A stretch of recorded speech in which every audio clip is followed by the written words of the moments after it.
Right, Assalamualaikum Syafiq. So I'm looking at your work now. I see that you've received comments from Sir TJ, and I hope you will find that useful. I will assume that this one here is the one that you want me to look at and critique. Though I can't see what's the difference between version number 4 and the it's these white text. Okay, cool. So let me just bring it into Photoshop and let me pause for a second. Alright, so let's look at it. Let's look at the big picture.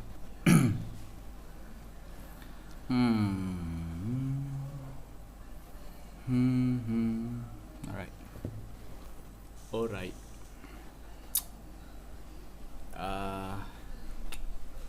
Yeah.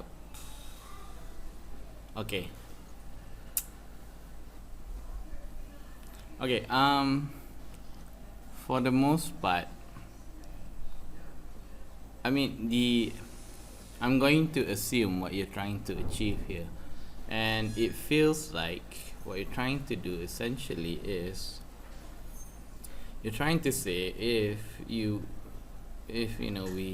pollute stuff into the sea and it goes to the corals will die, and this is what you'll see through the window of this bottle here. What seems not to be working is it's this. Just get some colors in blue. Okay, what's not working for me is this part. We have this bottle here which looks very, it's like it feels like it's out of place, and what I mean by that is it looks very much Photoshop onto the image. It doesn't seem like it is part of the image, and that's going to look bad on your design, because a judge who looks at this would say that it's just bad Photoshop. It's like you just put a bottle and slap it onto this image here, which is this really rich wildlife, coral life going on in the background. What might work, I think, is to exaggerate the image of the this pollution here. And also, when you look at it, it's just a single bottle. That doesn't really say something.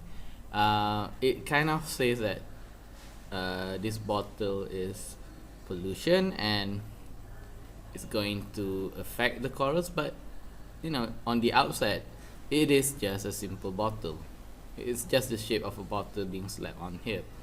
So I would think that if you're trying to say that you're trying to go with pollution, then really use an image of pollution. And let's see if I can get that image again. Trying to find the files that were given to you. Hold on. Yeah, it's here. Now, alright, I'm sure somewhere here, probably this image here, let's just wait for it. Right, maybe not this, because these are bottles on the ground, or maybe this, if you know how to kind of Photoshop it and make it work with the this whole thing here. If not this, maybe this. This look, it's understandable. These are bottles lying on the seabed amongst dead corals. It's very obvious. It doesn't look out of place. There's more than one bottle. They look like they were thrown into the sea. They pretty much have deteriorated, and it's it drives a message home. Whereas this bottle is like, you know, it's being slapped on to the image and it's not part of the environment. And one bottle, oh, I just noticed that you have bottles here.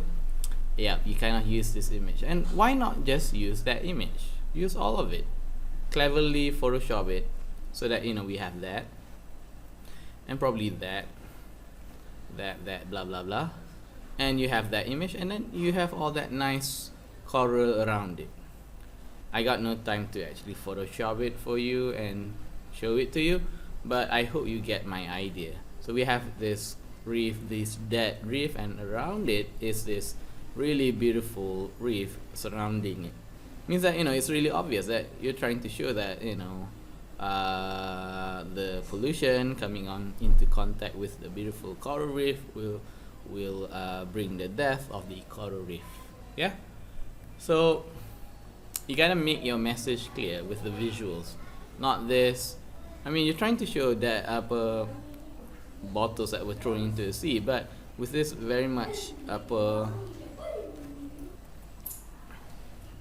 So yeah, hopefully you understood all that. Okay, yeah, I was talking about this. I kind of paused the video earlier. We see all these bottles thrown into the sea, but it's not really clear because, you know, just by looking at it, I can't understand that this is pollution. But once I look at this, then I could have made the connection. Oh, that this big image here came from here. Alright, so if you're gonna show bottles, show it clearly. Don't just show me that much and you want the audience to understand that these are bottles. Plus, it's pretty much desaturated and colluded with all this black vignette here. Alright, so I hope you understand that.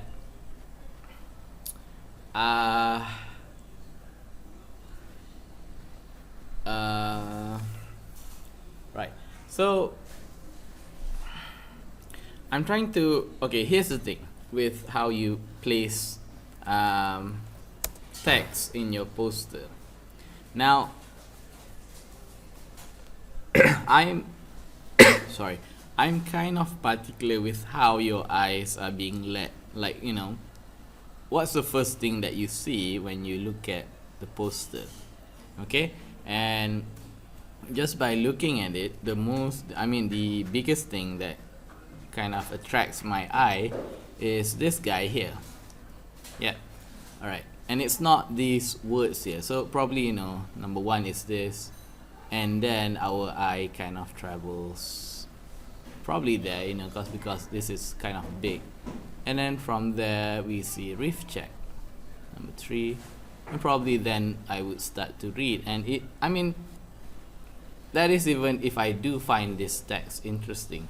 If it was laid out pretty well. As it is, it's not. Okay, so we don't have a nice flow going on. That's not a nice flow. Yes, I can see corals and it's kind of there, but it's not the first thing that my eyes.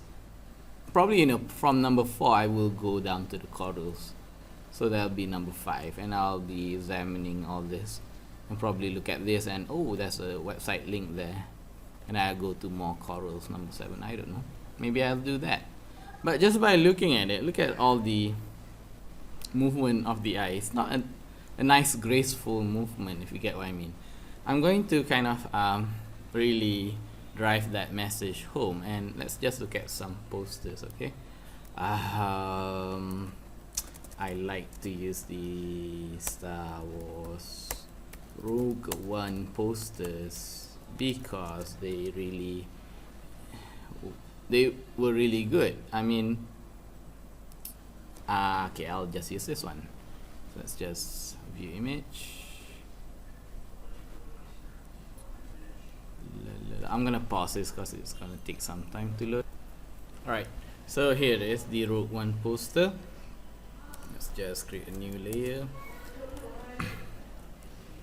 Alright, so let me just illustrate my point with the whole eye flow, eye movement, how our eye travels when we're reading information on a poster or on a visual stuff or a screenshot or a frame in a movie, etc. Alright, hold on, let me just pause for a moment because my son's coming around. Right, coming back to this. Right, so Rogue One, Star Wars.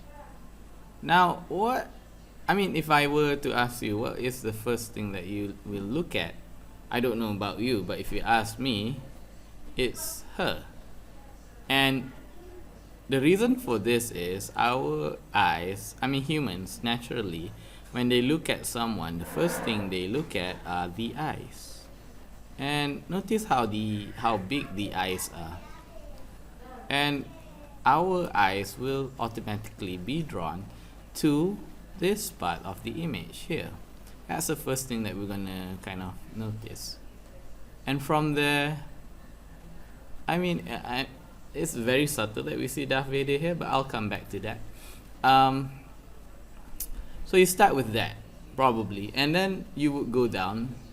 Do you see that? This is, let me just rub that out a bit. So we're gonna see that guy, that main character there. We're supposed to see her. She's the main character in our story. So from there, do you see that there's a line here somewhere? Let me just change the color. Do you see that line there? Yeah, that kind of points us to our next character, which is this guy. So that's number 2. And probably we'll scan things and, I don't know, look at here. So we notice, there's lines coming here as well. So we're gonna look at this guy here. No, probably, we're gonna start tracing, in no particular order, but it's basically this pyramid here that we're looking at. Yeah, and then from there, somehow, then we see this line. The lines on his forehand is actually pointing somewhere. It's this guy's here. So we know that, oh, that's another character. So our eyes is kind of traveling nicely from, it's kind of doing that movement here, and we're kind of scanning things. And yeah, hold on. Alright, so we're starting to scan things within this whole structure. I'll get back to the structure again. So anyway, we're starting to scanning things and we see all these characters. And the reason why we're scanning things nicely and it's all working, because everything is, and let me just get a different color now. Everything is working within this pyramid here. Or you can, say that it's not that, it's that. So it's nicely contained in this pyramid. And our eyes are not coming out of this thing just yet. We're scanning all the faces and all the main characters. Only then do we come to our main title, which is Rogue One. And then because this is the base of the design, these what we call stormtroopers kind of grounds our pyramid. See how it's laid out nicely in this horizontal what we call vanishing line, horizon, and we have all the elements there that kind of completes things. So it's a nice structure, and also then finally we see all this text here that kind of normally the stuff we see in a movie poster. So it's grounded pretty nicely. We have nice negative space here, and it works to our advantage, although it's not totally like white, because we can see the outline of the Death Star there somewhere, but it works because we know this is the Death Star. It kind of grounds our poster, but it's not made to be really obvious because of the sunlight that's shining here. That's a bit light, and it presents us with a nice negative space that flows down here, and it kind of blends right down to here. And then they design it in a way that this part of the image is a bit dark, and it's darkened so that they can kind of juxtapose that there's Darth Vader somewhere there lurking in the background if you're really observant. And it's a nice balance as well if you look at it. If you were to split things, that's the light part, and let me just really get a good color for this. That's the light part, That's the dark part. I mean, there's some subliminal thing going on here. Not Vader. That, you know, probably our character Jin Erzo here is kind of split between whether she's gonna go to the light side, I mean the side of good, or the dark side. Yeah. So it's clever in that sense, but I'm not expecting you to come up with all this, you know, hidden meaning in the your own design, your own poster. What I'm trying to say is, come up with a nice layout. It can be all sorts of things. It's clever in this one here because, you know, they kind of make it into a pyramid, like I mentioned earlier, and they don't make it like a solid pyramid as well. It's kind of slanted that way, and that's something that we can say about. Let me just rub that out. I mean, the thing with lines, they kind of mean something, yeah. When they're let me just hide my ruler. Yeah, okay. When they're like that, it's kind of like that actually, but the hands kind of, okay, whatever. When it's like that, when the lines are kind of pointing that way, this way, that way, they're all diagonal. I mean, they're not constrained within this frame. It gives it a sense of dynamic, if you understand what I mean.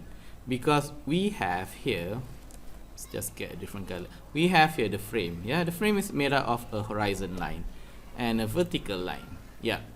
And if your design is kind of, I mean, for instance, this green line here is not pointing that way. I mean, it's not slanted that way.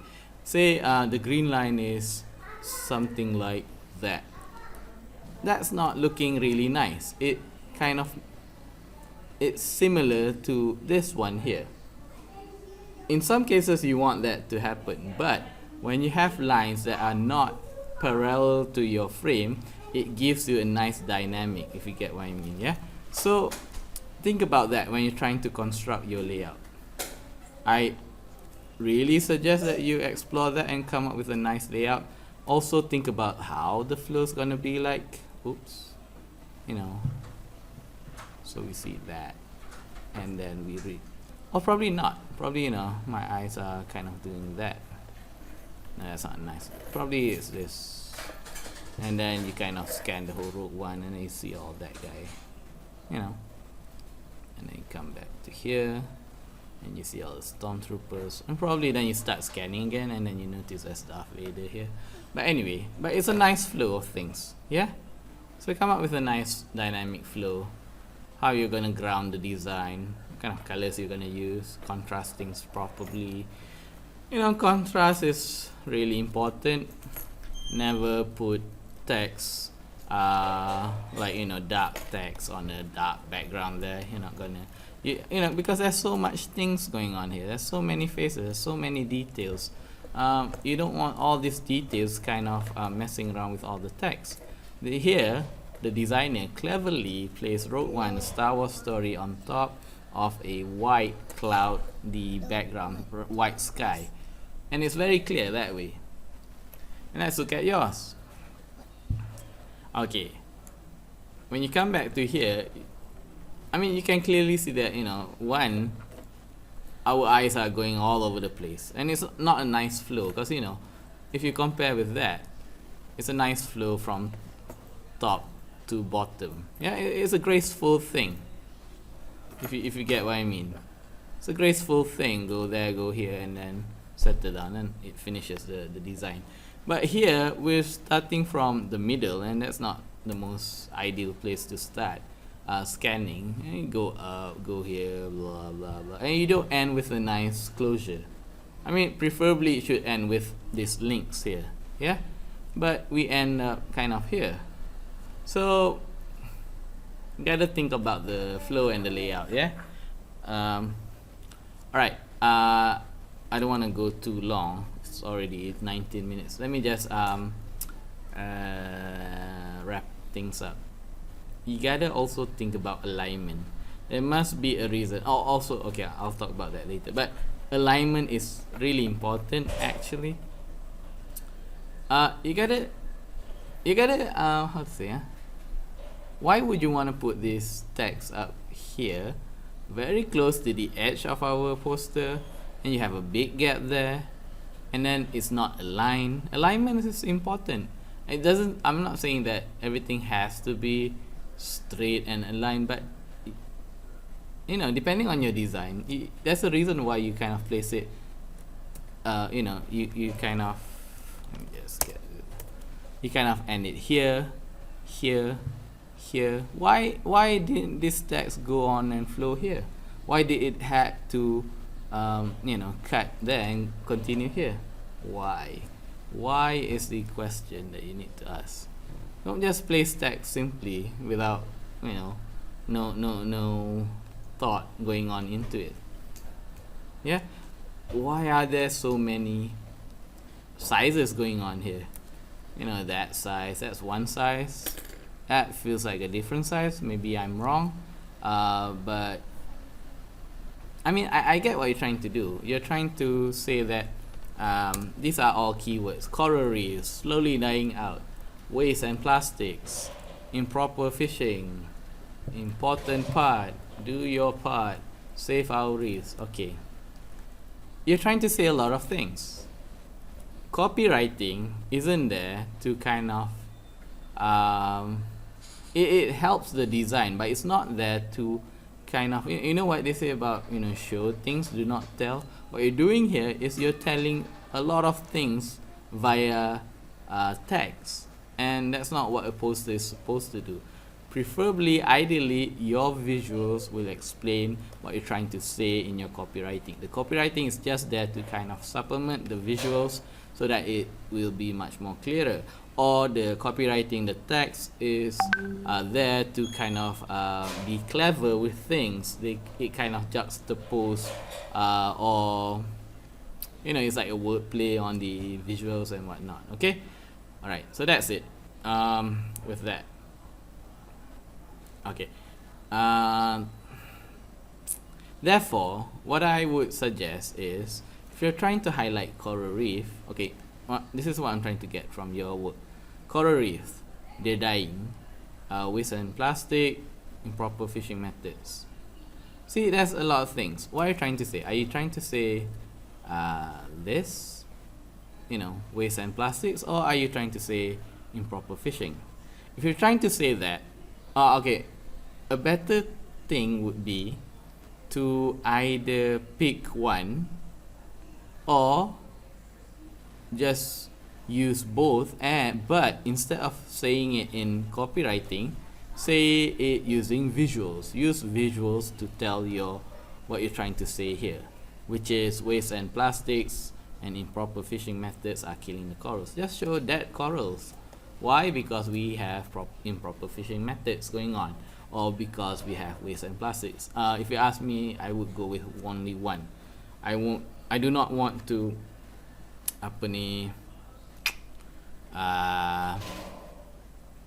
have too many things going on in my poster at any one time.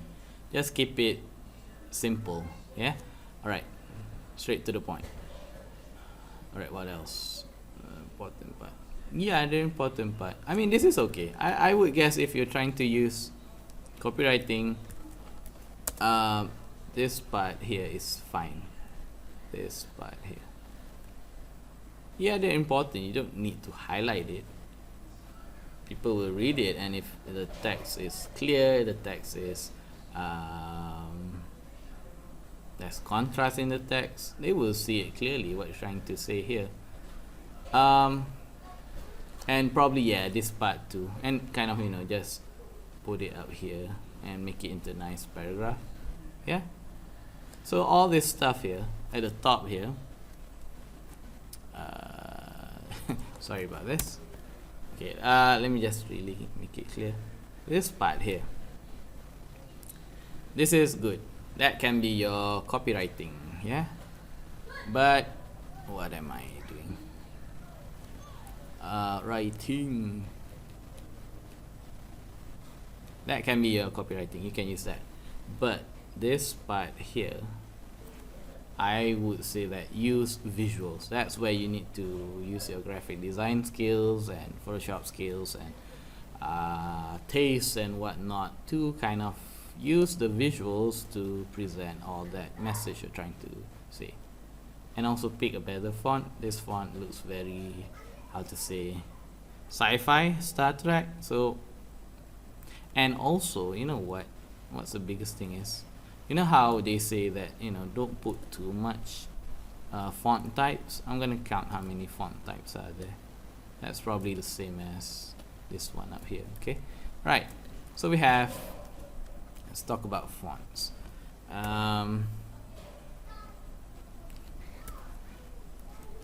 Right, so regarding fonts, we have, this is one type of font, this is the second type of font, this is third type of font, that's the fourth type of font. Yeah, okay, so there you go. You're gonna say that, but these two fonts came from RiffChat. Yeah, and that's why you can't introduce so many type of fonts. Try to get a font that looks something like this, or no, not that. This will do. Something similar, and use it as your copywriting text font. Yeah.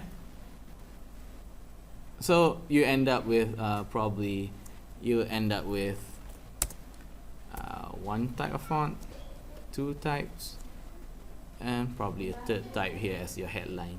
It doesn't have to look like that, like, very sci-fi.